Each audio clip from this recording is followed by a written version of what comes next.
इस पे आप सभी आए हैं। मैं आपको तफसीलन इस केस के बारे में बता देता हूँ, फिर उसके बाद भी अगर आपको कोई सवाल आपका होगा तो उसके बाद उसका जवाब दे दिया जाएगा।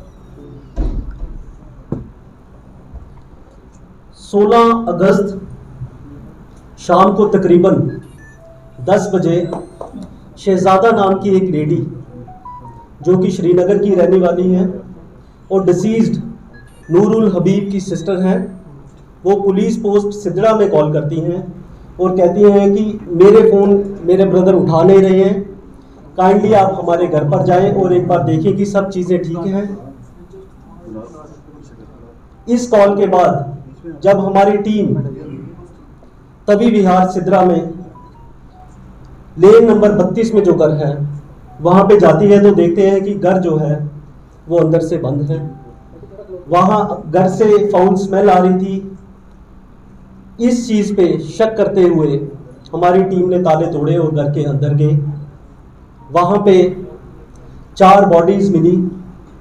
पहली बॉडी नूरुल हबीब जो श्रीनगर के रहने वाले हैं, दूसरी बॉडी सकीना बेगम जो कि डोडा की रहने वाली हैं, उनके बेटे उनके ग्रैंडसन सजाद अली और उनकी बेटी जिनका नाम रुबीना बानो है। ये 4 बॉडीज हमें लेन नंबर 32 के घर से मिली। उसके साथ में ही एक और घर है जो सकीना का घर है लेन नंबर 33 में। जब टीम वहां पर गई उन्होंने देखा कि घर जो है वो दरवाजे जो हैं अंदर से बोल्टेड हैं। जब उन घरों को उनके दरवाज़ों को तोड़ा गया वहां पे 2 बॉडीज थी। पहली बॉडी जफ़र सलीम जो कि सकीना के बेटे हैं और स्पेशली एबल्ड चाइल्ड हैं। दूसरी बॉडी सकीना की बेटी जिनका नाम नसीमा है उनकी मिली।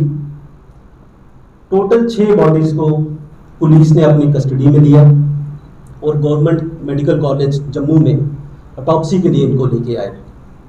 पोस्टमार्टम जो है वो मैजिस्ट्रेट की प्रेजेंस में हुआ। पोस्टमार्टम पूरा वीडियोग्राफ हुआ है और बोर्ड ऑफ डॉक्टर्स से हुआ है। उसके बाद विसरा के सैंपल्स जो हैं केमिकल एग्जामिनेशन के लिए एफएसएल में भेजे गए हैं जिसकी रिपोर्ट अभी तक अवेटेड है। इसमें सिट कॉन्स्टिट्यूट हुई और सिट को हेड किया संजय शर्मा साहब एसपी रूरल जम्मू जो मेरे साथ मौजूद हैं। सिट के मेंबर्स रहे SDPO Nagrota, SHO Nagrota, incharge police post Sidhra. तफ्तीश के दौरान हमने ये पाया कि नूरुल हबीब जो श्रीनगर के रहने वाले हैं तकरीबन 1997 में, आज से 25 साल पहले ये जम्मू में मूव किए। कंसल्टेंसी का ये काम करते थे और इनके घर में सकीना नाम की जो लेडी है डोडा की रहने वाली है वो एज ए डोमेस्टिक हेल्प काम करती थी। मेडिकल इश्यूज भी थे इनके, इन द सेंस कि मैंने पहले ही बताया 2 बच्चे डिफरेंटली एबल्ड थे, स्पेशली एबल्ड थे। उन वजह से ये फैमिली काफ़ी ज़्यादा डिपेंडेंट थी नूर जो है उनके ऊपर फाइनेंशियल मैटर्स में और डोमेस्टिक हेल्प के लिए ये उनके घर में काम करते थे। सजाद अली के पढ़ाई का खर्चा भी नूरुल हबीब भी उठाते थे और बाकी भी इनकी ज़रूरतें जो थी पैसे की वो यही पूरे करते थे। फैमिली मेडिकल इश्यूज के साथ साथ इनके कुछ डिस्प्यूट्स भी चल रहे थे। जो डोडा की फैमिली थी इनके अपने डिस्प्यूट्स चल रहे थे, कोर्ट केसेस चल रहे थे, लिटिगेशंस चल रही थी। इस वजह से ये फैमिलीज दोनों की दोनों काफ़ी ज़्यादा डिप्रेस्ड थी। अगस्त के फर्स्ट वीक में जब ट्रायल के दौरान ये कोर्ट में गए, उस दौरान बाहर आकर इन्होंने अपने एक दोस्त को कॉल किया। उधर 3 लोग गए थे, सजाद अली जो ग्रैंडसन है सकीना के, नूरुल हबीब और उसके साथ में सकीना बेगम। बाहर आके इन्होंने अपने एक दोस्त को कॉल करके बताया कि जो हमारे विटनेस भी हैं कि इस ज़िंदगी को जीने का कोई फ़ायदा नहीं है, हमें मेडिकल इश्यूज़ भी बहुत ज़्यादा हैं, मैं खुद भी सीए से सफ़र कर रहा हूँ, इस चीज़ को अभी हमने पुख्ता करना है, एज ए एविडेंस अभी पेपर्स इकट्ठे करने हैं, क्या ये सच है कि नहीं। उसके सिवा जो उन्होंने बोला कि हमारी बाकी लिटिगेशंस भी चल रही हैं, लैंड के डिस्प्यूट्स भी चल रहे हैं, तो बेहतर है इस ज़िंदगी को ख़त्म कर दिया जाए।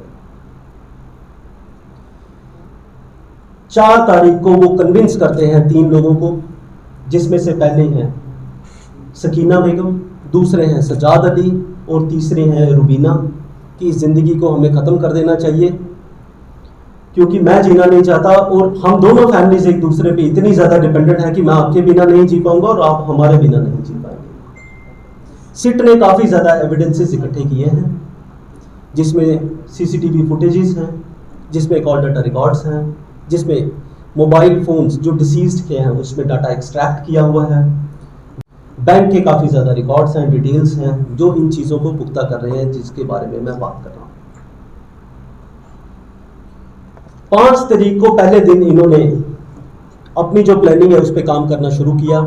पहली बार इन्होंने मेडिकल शॉप्स जो जम्मू में हैं वहाँ से ये कुछ मेडिसिन लेके आए, आईवी फ्लूइड्स लेके आए, कैनोलास लेके आए, ड्रिप्स लेके आए, कुछ मेडिसिन लेके आए और डाइपर्स लेके आए, जिसके बारे में मैं आपको आगे बताता हूँ इनका इस्तेमाल इन्होंने कैसे किया।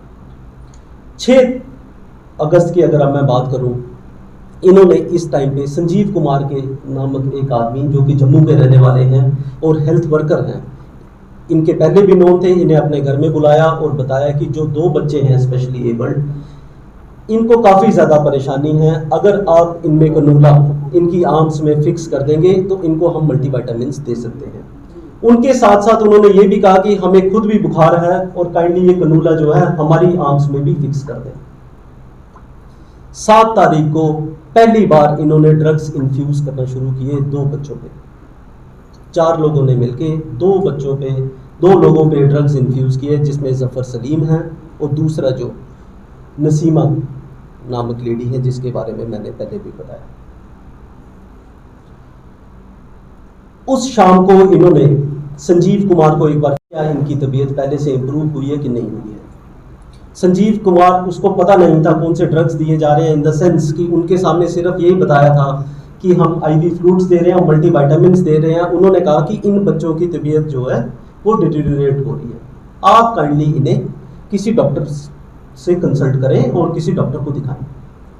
7 तारीख को ही ये एक आदमी जिसका नाम विजय कुमार है, जो बाई प्रोफेशन एक प्लम्बर है, उनको बुलाते हैं नूरुल हबीब अपने घर पे और उन्हें ये थोड़ा सा तफसीलन समझा देते हैं कि हम अपनी ज़िंदगी ख़त्म करने जा रहे हैं, तो काइंडली जो 33 नंबर लेन में घर है उसके पीछे आप एक पिट खोद दें, एक खड्डा खोद दें जहाँ पे 2 बॉडीज़ को बरी किया जा सके।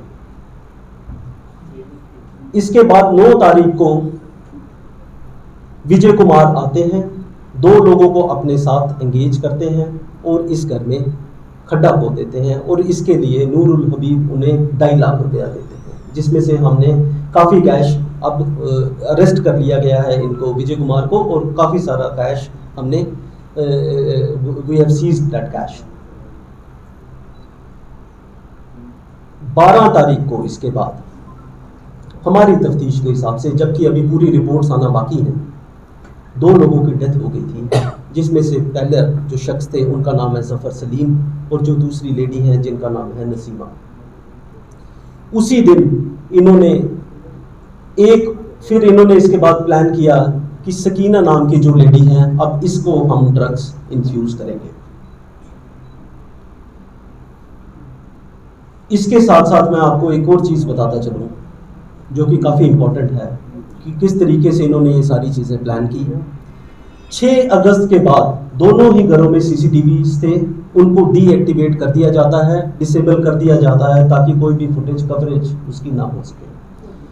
दूसरी चीज़, इन्होंने एसीज का टेम्परेचर काफ़ी कम रखा था, ये उस टाइम में भी हमने मौके पर जाकर देखा था, ताकि जो है बॉडीज डिकम्पोजिशन होने में थोड़ा सा वक्त लगे। तीसरी चीज़, इन्होंने फ्रेग्रेंस के लिए डिस्पेंसर्स लगा रखे थे ताकि जो परफ्यूम है, सेंट जो है वो हवा में फैलती जाए और जो फाउल स्मेल है वो बाहर ना आए।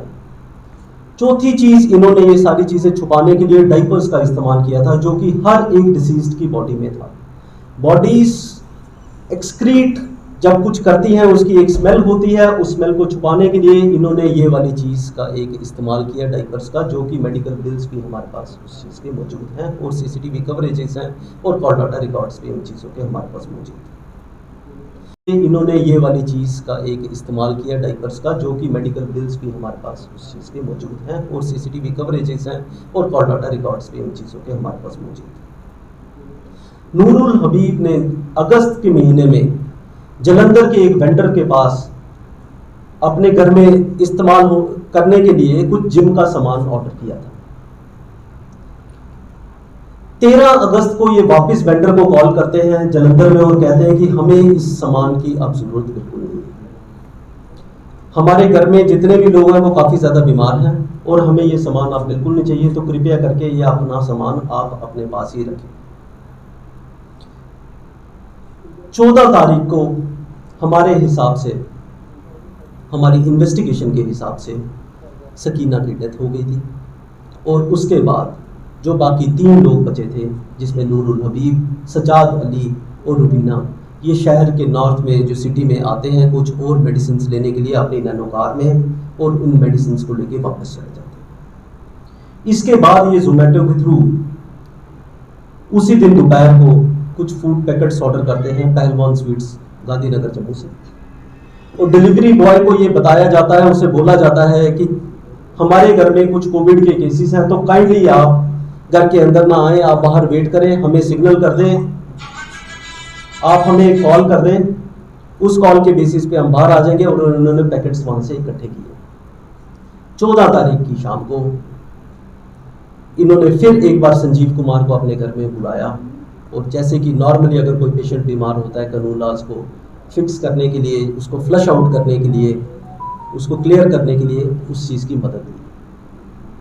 15 तारीख को सुबह तक हमारी इन्वेस्टिगेशन के हिसाब से रुबीना की भी डेथ हो गई थी।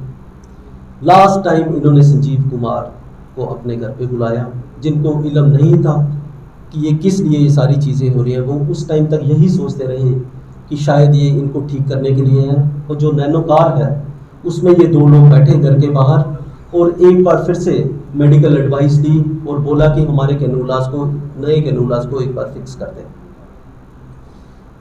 15 तारीख की शाम को हमारी तफ्तीश के हिसाब से इन 2 लोगों की भी डेथ हो गई थी। और जैसे कि मैंने प्रेस कॉन्फ्रेंस शुरू की थी कि 16 की तारीख की शाम को हमें कॉल रिसीव होती है। अभी कुछ रिपोर्ट्स आना एफएसएल की बाकी हैं, बाकी भी चीज़ों पे हम कुछ काम कर रहे हैं, जो तफ्तीश के बाद हम आपसे शेयर करेंगे।